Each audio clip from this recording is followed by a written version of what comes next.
प्रेमळ भक्तांनो, तुमच्या इच्छेविरुद्ध गोष्टी होणारच. तेव्हा स्वास्थ्य बिघडू न द्यायला तुमची इच्छाच नाहीशी करावी, कोणती वस्तू मिळवावी ही बुद्धी कधी नक्कीच नाही ठेवू, हाव सोडावी, लोकांची हास सोडावी. प्रयत्न करून यश आले नाही म्हणजे दुःख होते, स्वास्थ्य बिघडते. मी केलेच नाही म्हटले म्हणजे कुठले दुःख? जे झाले, जे होते आहे आणि जे होईल ते भगवंतांचेच आपल्या हिताकरिता करणे असते. आपण करते अजिबात नसते असे मानणे, याला अखंड भगवन नामस्मरण प्रत्यक्ष पाहिजे. म्हणून प्रेमळ भक्तांनो, ज्या गोष्टी सध्या तुमच्या आयुष्यात दुःखाच्या घडत आहेत ना, त्या प्रत्येक गोष्टी नक्कीच भगवंतांच्या इच्छेने घडत आहेत असं तुम्ही तुमच्या मनामध्ये नक्कीच कल्पना करा. कल्पना करण्याची गरज नाही. तर नक्कीच दुःख जरी तुमच्या जीवनामध्ये येत असतील, जर नक्कीच तुमचे कर्म चांगले असतील, तर त्या सर्व गोष्टी हे नक्कीच भगवंतांच्या प्रत्यक्ष इच्छेने घडत आहेत असं तुम्ही नक्की समजा. नक्कीच तुमच्यासाठी चांगली गोष्ट आहे. मित्रांनो, असेच बाळू मामांचे गोड आणि प्रेरणादायी संदेश सर्वात आधी प्राप्त करण्यासाठी तुम्ही आत्ताच आपल्या चॅनेलला सबस्क्राईब करा. आणि जर तुम्हाला हा संदेश मनापासून आवडलेला असेल, तर तुमच्या चांगल्या मनापासून या संदेशाला एक लाईक नक्कीच करा. डोंगरावर चढणारा झुकणं चालत असतो, पण जेव्हा तो उतरू लागत असतो ना, तेव्हा ताठपणे उतरतो. कोणी झुकत असेल तर समजावे की तो उंचावर जात आहे, आणि कोणी ताठ वागत असेल तर समजावे की तो खाली चालला आहे. याच गोष्टीचे अंतर असते. या प्रत्येक गोष्टी तुम्ही समजून जावा. ह्या गोष्टी तुमच्यासाठी सर्वात चांगल्या आणि सर्वात योग्य आहेत. माझ्या प्रेमळ भक्ता, किती जास्त दुःख आले तरी तू कधी प्रत्यक्ष दुःखी होऊ नको. आणि ईश्वरांची प्राप्ती कशी होते आणि कधी होते याबद्दल प्रत्येकाला भरपूर जास्त प्रश्न असतील, तर लक्षात ठेवा, आपले हृदय विषयाने इतके भरलेले आहे की तिथे भगवंतांच्या प्रेमाला जागाच राहिलेली नाही. या हृदयाचा संबंध भगवंतांशी जोडण्यासाठी आपल्या हृदयातले सामान म्हणजे विषय खाली करून त्याच्या जागी भगवंतांचे प्रेम भरणे जरूर असते. आपण नुसतीच नीतीची तत्त्वे जेव्हा सांगत असतो तेव्हा अगदी चांगले बोलतो, पण वागताना मात्र उलट वागतो. यासाठी आपण अशी कृती करूया की आपल्याला नंतर तसे बोलता येईल. अमुकच केले म्हणजे ईश्वरांची प्राप्ती होते असे कधीच नसते. मग असे काय आहे की जे केल्याने त्याची प्रत्यक्ष प्राप्ती होते? तर त्यासाठी एकच लागते, ते म्हणजे ईश्वरांची प्राप्ती व्हावी ही मनापासून एक पद्धतीची तळमळ लागली पाहिजे. ज्याला अशी तळमळ लागली त्याचे निम्मे काम झाले म्हणून समजा. नवस करायचाच असेल तर असा करावा की मला तू ज्या स्थितीत ठेवशील त्या स्थितीत आनंद प्रत्यक्ष म्हणजे समाधान मी राहावे, आणि दुसरे काही मागायची इच्छाच मला होणे. या गोष्टीचा तुम्ही नवस करा. हे तुमच्यासाठी चांगली गोष्ट आणि उत्तम चांगली गोष्ट आहे. मागणे ते आम्हा नाही हो कोणासी, आठवावे संतांशी हेची खरे. पूर्ण भक्त आम्हा ते भक्ती दाविती, घडावी संगती तयाशीच सावता म्हणे. कृपा करी नारायणा, देव तोची जाना असे मग.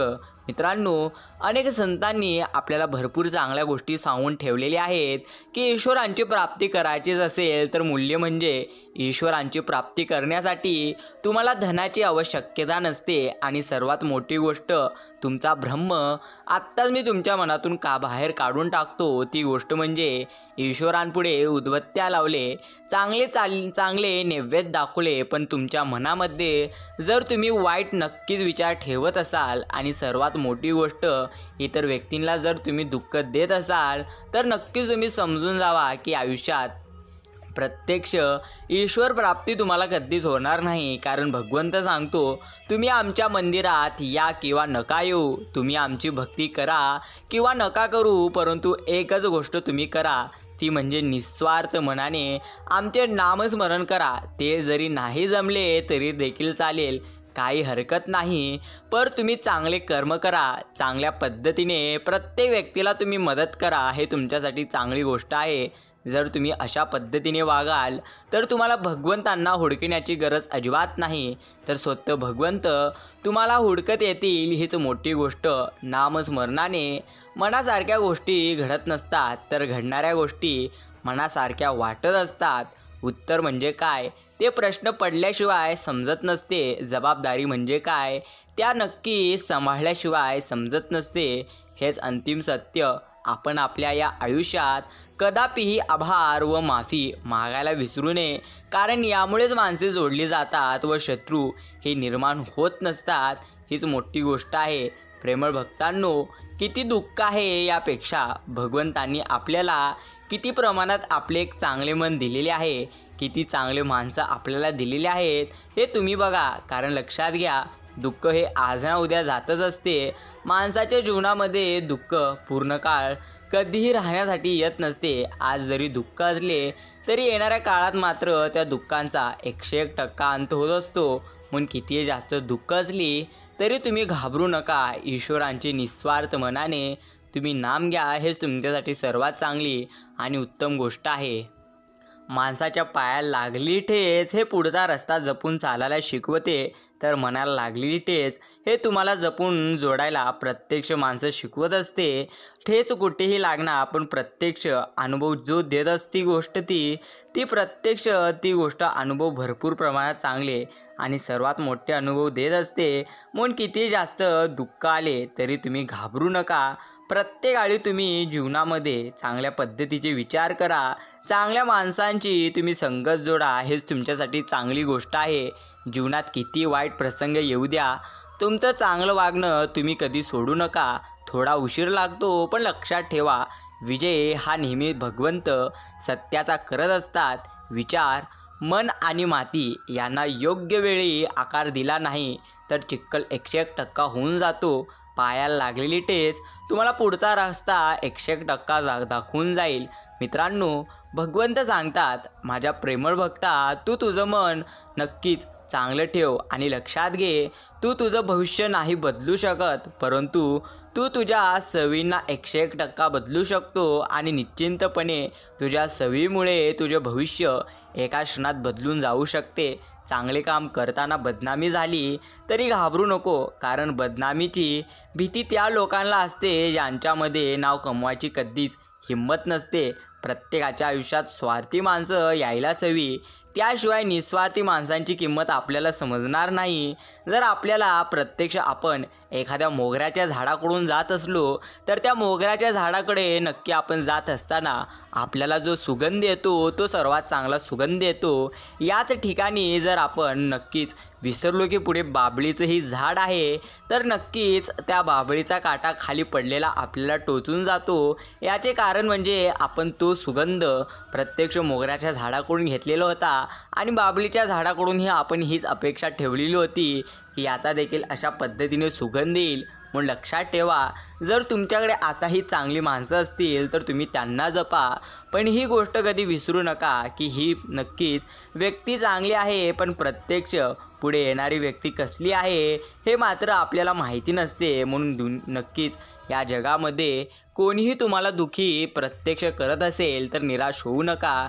हेच तुमच्यासाठी चांगली गोष्ट आहे. कोणाचीच बरोबरी करत बसू नको. तू तुझ्या मार्गाने चालत राहा. आज ना उद्या तुझे पण सुखाचे दिवस नक्कीच येतील. तू फक्त आमच्यावरती विश्वास ठेव. पावसात भिजू नये म्हणून रेनकोट, कलियुगात बुद्धिभ्रष्ट होऊ नये म्हणून आदमापूर, हे सर्वात चांगले आमच्यासाठी श्रेष्ठ आहे. संसाराची जोडी किती फाटकी जरी असली तरी जोपर्यंत सुईला धाग्याची साथ असते तोपर्यंत झोलीचे अस्तित्व शाबूत राहत असते. हेच खरे. कधी कोणावर जास्त अवलंबून राहू नको, कारण चालता चालता लोक एका क्षणात विश्वासघात करतात. जे घडतं ते चांगल्यासाठीच. फरक फक्त एवढाच असतो, ते कधी आपल्या चांगल्यासाठी असतं तर कधी दुसऱ्याच्या चांगल्यासाठी असतं. म्हणून प्रत्येक काळी आपलाच फायदा होईल असं कधी तुम्ही गृहीत धरू नका. तर भगवंतांची इच्छा असते कधी कोणाचा फायदा करायचा तर कधी कोणाचा फायदा करायचा. म्हणून तुम्हाला प्रत्यक्ष भगवंतांवरती विश्वास ठेवायचा आहे. आणि मौल्यवान गोष्ट म्हणजे आपल्याला परमेश्वरांनी सर्वांना आयुष्य हिऱ्यासारखं दिले. फक्त एक अट घातली आहे, इथे जो जिजेल तोच चमकेल आणि जो आळस करेल तो मात्र नष्ट होईल. आयुष्याची गणित खरं तर बोटावर सोडवण्या इतकी सोपी असतात बरं का, पण भीतीचे आकडे, समाजाची काळजी आणि क्षणिक सुखाची ओढ अख्खा हिशोब चुकवून जातात. समाजाची काळजी किंवा इतर लोक आपल्याबद्दल कशा पद्धतीची कल्पना करतात. आपण एखादं काम करत असताना हे काम आपण जर चुकीचं करत असलो तर ती लोक आपल्याला काय बोलतील, असे अन्य गोष्टींचे तुम्ही जास्त विचार करू नका. प्रेमळ भक्तांनो, जर तुम्ही नकारात्मक विचार कराल तर लक्षात ठेवा, आयुष्यात कधीच तुम्ही चांगल्या गोष्टी प्राप्त करू शकणार नाही. आणि जर तुम्ही खरोखर नक्की जीवनामध्ये सकारात्मक विचार कराल तर कितीही प्रत्यक्ष अडचणीच्या वेळी, कितीही प्रत्यक्ष दुःखाच्या वेळी हे गुरुमाऊली आपण प्रत्येकांच्या सोबत असतील, हे देखील तितकंच खरे. म्हणून माझ्या प्रेमळ भक्ता, प्रत्यक्ष जीवनामध्ये प्रत्यक्ष कितीही जास्त दुःख असले तरी देखील तू तुझ्या जीवनामध्ये माझे नाम घे.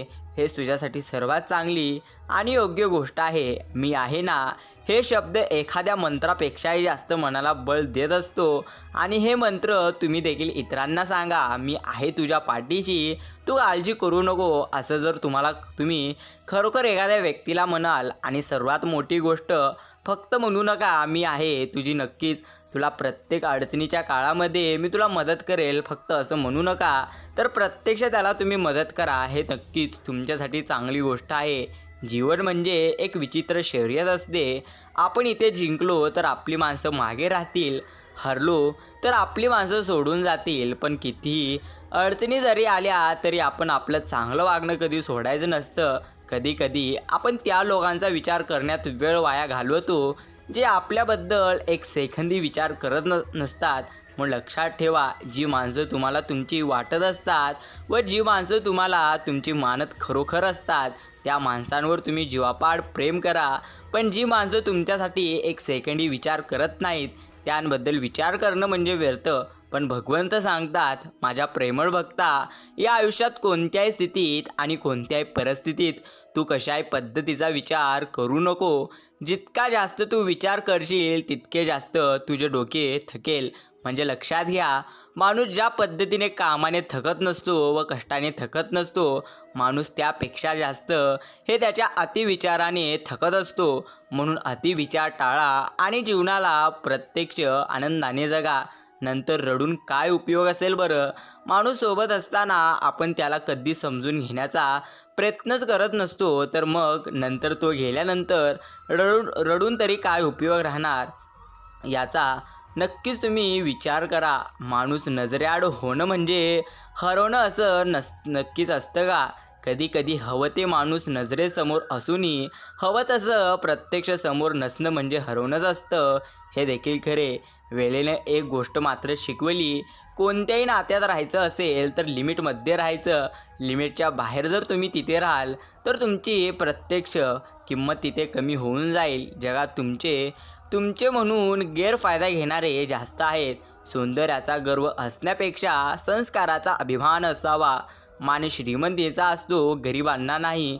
प्रत्यक्ष पाहुणचार पैशांचा होतो तरी ते माणसाचा नाही. पण भगवंतांच्या दारी प्रत्यक्ष आणि फक्त नक्कीच पाहुणचार हा माणसांचा होत असतो. या गोष्टीची तुम्ही प्रत्येकाळी आठवण ठेवा. आपलं कोणीच नसतं, सगळे स्वतःच्या गरजेनुसार नाती जोडत असतात. भयान वास्तव्य नक्कीच हे आहे. लढायचंच असेल तर जगासोबत लढा, आपल्या माणसांसोबत बरोबर कधीच नाही. कारण आपल्या माणसांसोबत जगायचं असतं, जिंकायचं प्रत्यक्ष जिंकायचं नसतं. हीच गोष्ट तुम्हाला लक्षात ठेवायचे. अरे बाळा, तू काळजी करू नको, तू फक्त स्वतःशी प्रामाणिक राहून लढत राहा. बाकी आम्ही आहोत. प्रत्यक्ष आम्ही तुझ्या प्रत्येक वेळी पाठीशी आहोत. या गोष्टीची तुला प्रत्येकाळी आम्ही आठवण करून देतो. छोट्या गोष्टीतून मिळणारा आनंद हा जीवन जगण्याचा आधार असतो बरं का. बाकी इच्छा व अपेक्षा तर सतत माणसाच्या बदलत असतात. तुलना करून दुसऱ्याचा मत्सल करत बसण्यापेक्षा तुम्ही स्वतःच नक्की सुधारणा करणं कधीही चांगलं असतं. नको असणारं गढूळ पाणीसुद्धा आग लागल्यावर उपयोगी पडतं. निष्कर्ष तोच, या जगात नकोसं असं काहीच नसतं. जगासारखं वागताना मनाला त्रास होतो आणि मनासारखं वागताना मात्र जगाला त्रास होतो, ही वस्तुस्थिती आहे.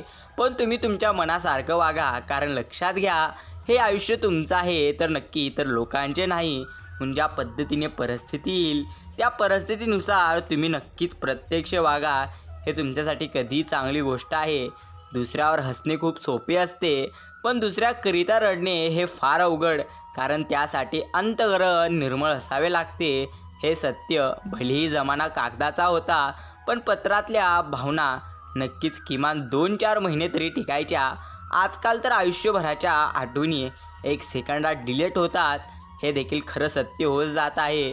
तुमच्यासोबत चुकीचं वागणाऱ्याला त्याची ऐकून दाखवून देण्याची ताकद तुमच्यात असतानासुद्धा तुमचे तेथून निघून जाणे म्हणजे मॅच्युरिटी असते. प्रेमळ भक्तांनो, एखाद्याची पूर्ण खात्री पटल्याशिवाय कोणावरही तुम्ही पटकन विश्वास ठेवता, हेच तुमचं चुकते. मग लक्षात घ्या, पूर्ण खात्री झाल्याशिवाय कोणावरही पटकन विश्वास ठेवू नका, कारण बाहेरून चांगला दिसणारा नारळसुद्धा भगवंतांसमोर नेहमी नाचका निघत असतो. या गोष्टीची तुम्ही नेहमी जाणीव ठेवा. नक्कीच प्रत्येकाला आपण कसे आहोत हे सांगत बसू नका, कारण प्रत्येकासाठी आपण प्रत्यक्ष चांगले नसतो आणि जे आपल्याला चांगले ओळखत असतात त्यांना सांगायची मात्र गरज नसते. माणसाने कर्म आणि वेळेला घाबरावं. कर्म अशी प्रत्यक्ष वेळ आणत असतो ना. राजाचा रंक आणि रंकाचा राजा व्हायला थोडाही वेळ लागत नसतो. हेच खऱ्या पद्धतीने सत्य आहे. प्रेमळ भक्तांनो, आजचा हा बाळू मामांचा गोड आणि प्रेरणादायी संदेश ऐकण्यासाठी जर तुम्ही तुमचा पूर्ण वेळ दिलेला असेल तर धन्यवाद. आपण भेटूया पुढील एका नवीन संदेशाद्वारे.